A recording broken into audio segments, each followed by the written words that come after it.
ఓం నమో భగవతే వాసుదేవాయ. ఆత్మబంధువులందరికీ నమస్కారం. 283వ నామం అమృతాంశోద్భవ. క్షీరసాగరాన్ని మధించిన సమయంలో అమృతంతో కూడుకున్నటువంటి వాడైన చంద్రుని పుట్టుకకు కారణమైన భగవంతుడు అమృతాంశోద్భవుడని శంకరుల వారు చెప్పారు. చంద్రమా మనసు జాతః అని ఆ పరమాత్మని హృదయం నుంచి చంద్రుడు ఆవిర్భవించాడని శృతి చెప్తోంది. క్షీరసాగరాన్ని మధించినప్పుడు చంద్రుడు పుట్టాడు. అటువంటి చంద్రుడు ఎలాంటి వాడు అంటే అమృత స్వరూపముతో సమానమైన వాడు, అంటే అమృత కిరణాలతో ప్రభవించేవాడు, ప్రకాశించేవాడు కనుక ఆయన్ని ఆయన పుట్టుకకు కారణము అయినటువంటి వాడు గనక అమృతాంశోద్భవ అన్నారు. చంద్రుడు ఎక్కడి నుంచి వచ్చాడంటే పరమాత్మని యొక్క హృదయం నుండి చంద్రుడు వచ్చాడు అని చెప్తున్నారు. అంటే పరమాత్మ యొక్క హృదయం అమృతమయమైనది, చల్లనిది, హాయి కలిగించేది, ఆనందాన్ని ఇచ్చేది అని మనకి చెప్తున్నారు. కనుక అటువంటి లక్షణాలన్నీ చంద్రునిలో మనం చూస్తున్నాం.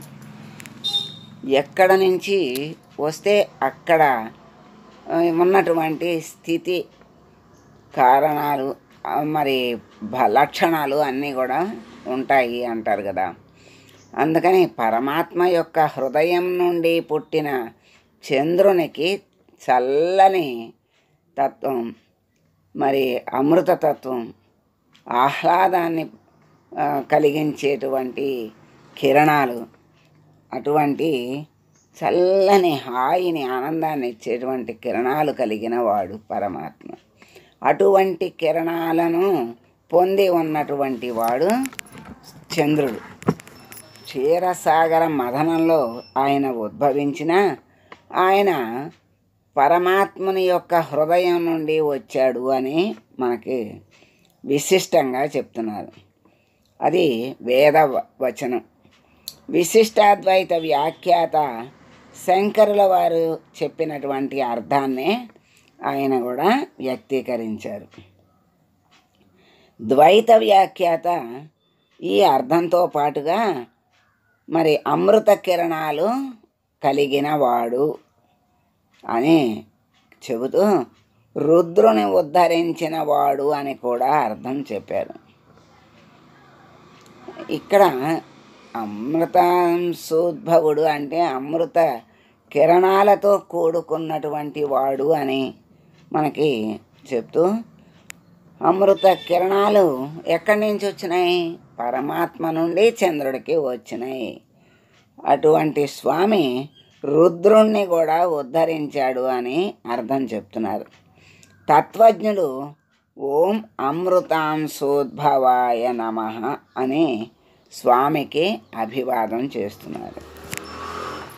తర్వాత ఇంకొక అర్థం కూడా మనం తెలుసుకుందాం. చంద్రకిరణాలు అమృతమయమైనవి. వీటి వలన ఖనిజాలు వృక్షజాతుల్లోకి, వృక్షాలు జంతు దశలోకి పరిణామం చెందుతూ ఉన్నాయి. ఈ చంద్రకిరణాల వల్లే ఖనిజాలు పుడుతున్నాయి. ఆ ఖనిజాలు వృక్షజాతుల్లోకి మారుతున్నాయి.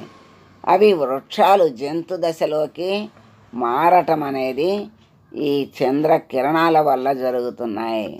ఈ మొత్తం శాసనములు, అశనములు అని రెండుగా ఉన్నాయి. ఇవి సృష్టిలో ఉన్నవన్నీ కూడా మొత్తం రెండు విధాలుగా ఉన్నాయి. శాసనములు, అశనములు అని రెండు విధాలుగా ఉన్నాయి. ఈ మొత్తం శాసనములు, అశనములు అంటే అర్థం తెలుసుకోవాలి. శాసనములు అంటే పంచభూతాలని ఆహారంగా తీసుకున్నటువంటి వాడు. పంచభూతాలనే ఆహారంగా తీసుకున్నట్టు. శాసనములు అంటే పంచభూతాలనే ఆహారంగా తీసుకుని వృద్ధి పొందేవి. పంచభూతములు అంటే ఆకాశము, వాయువు, అగ్ని, జలము, పృథివీ.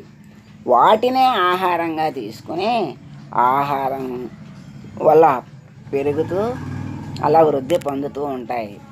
ఆసనములు అంటే ఆహారము అక్కరలేనివి.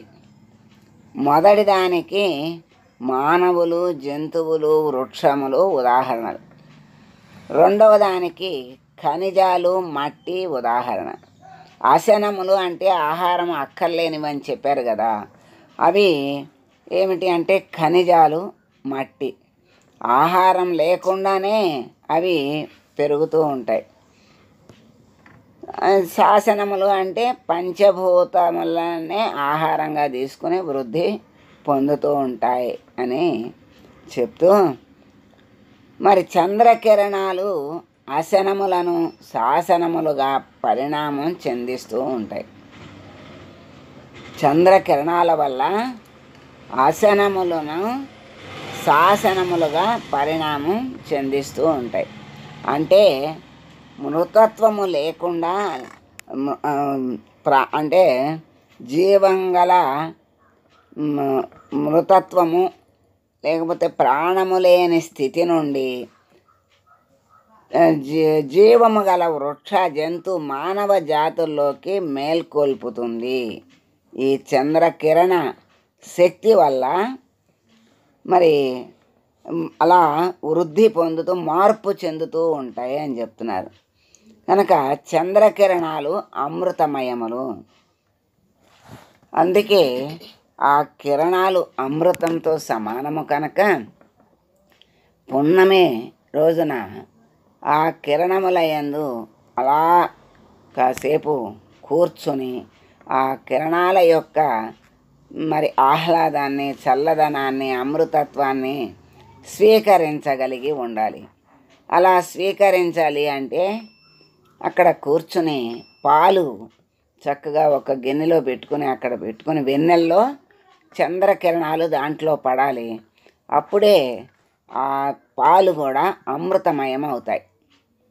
ఆ కిరణాలు దాంట్లోకి పడి ఈ తర్వాత అక్కడ కూర్చుని లలితా సహస్రాన్ని చదివినట్లయితే అరగంట ఆ చక్కగా వెన్నెల్లో కూర్చుంటాము.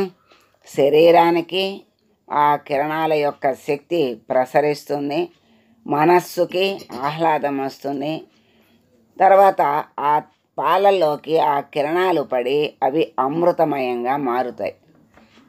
ఆ సహస్రం చదువుకున్న తర్వాత ఆ తీర్థాన్ని చక్కగా స్వీకరించి అమృతత్వాన్ని పొందవచ్చు అని మనకి తెలియజేస్తున్నారు. కనుక ప్రతి పౌర్ణమికి వెన్నెల్లో కూర్చుని ఆ అరగంట ఆ కిరణాలను ఆస్వాదించితే అమృత తుల్యులే అయిపోతారు. అలా కిరణాలు అమృతమయములు. పంచభూతముల యొక్క అణువులని ప్రాణుల దేహధాతువుల యందు కణాలుగా నిర్మాణం చెయ్యటం వలన అవి జీవవంతాలు అవుతున్నాయి. ఏం చేస్తున్నాయి? పంచభూతముల యొక్క అణువులను ప్రాణుల యొక్క దేహధాతువుల యందు కణాలుగా నిర్మాణం చేయటం వల్ల అవి జీవవంతం అవుతున్నాయి. కనుక చంద్రకిరణముల యందు అమృతం ఉన్నది.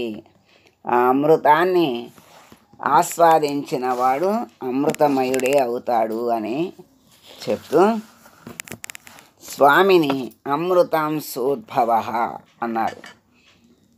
అమృతమయమైనటువంటి కిరణాలు గల చంద్రుడు ఉద్భవించిన వాడు. ఆయన హృదయం నుండి చంద్రుడు ఉద్భవించాడు. అటువంటి స్వామిని మనం వేడుకుంటూ మనలో అమృతమయమైనటువంటి భావములు, మరి ఆ శక్తి, ఆ జ్ఞానము అన్నీ కూడా మాకు కూడా ప్రసాదించి అనుగ్రహించు స్వామి అని వేడుకుంటూ మంగళం పాడదాం. మంగళం కౌసలేంద్రాయ మహనీయ గుణాత్మనే సర్వలోక శరణ్యాయ సాధురూపాయ మంగళం. ఓ